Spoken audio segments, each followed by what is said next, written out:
நாடு முழுவதும் சாதிவாரி கணக்கெடுப்பு நடத்த வேண்டும் என சமூக சீர்திருத்த அமைப்புகள், எதிர்க்கட்சிகள் உள்ளிட்ட பல்வேறு தரப்பினர் வலியுறுத்தி வரும் நிலையில் சாதிவாரி கணக்கெடுப்புக்கு ஆதரவு அளிப்பதாக RSS அமைப்பு அறிவித்துள்ளது.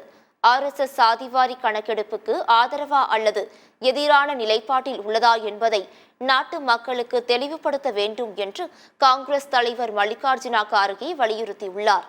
இது தொடர்பாக அவர் விடுத்துள்ள எக்ஸ் பதிவில், நாட்டின் அரசியலமைப்பு சட்டத்திற்கு பதிலாக மனுஸ்மிருதிக்கு ஆதரவாக செயல்படும் சங் பரிவார், தலித்துகள், பழங்குடியினர், பிற்படுத்தப்பட்டோர் மற்றும் ஏழை சமூகத்தின் பங்கேற்பை பற்றி கவலைப்படுகிறதா இல்லையா என்று கேள்வி எழுப்பியுள்ளார்.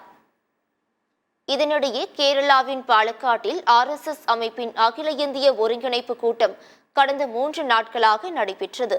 பின்னர் செய்தியாளர்களை சந்தித்த அந்த அமைப்பின் செய்தி தொடர்பாளர் சுனில் அம்பேத்கர், சாதிவாரி கணக்கெடுப்பு மிகவும் உணர்ச்சிகரமான விஷயம் என்றும் இது தேசிய ஒற்றுமை மற்றும் ஒருமைப்பாட்டுக்கு முக்கியமானது என்றும் தெரிவித்தார். எனவே சாதிவாரி கணக்கெடுப்புக்கு ஆதரவு அளிப்பதாகவும், ஆனால் அது ஓர் அரசியல் கருவியாக பயன்படுத்தக்கூடாது என்றும் சுனில் அம்பேத்கர் கேட்டுக்கொண்டார்.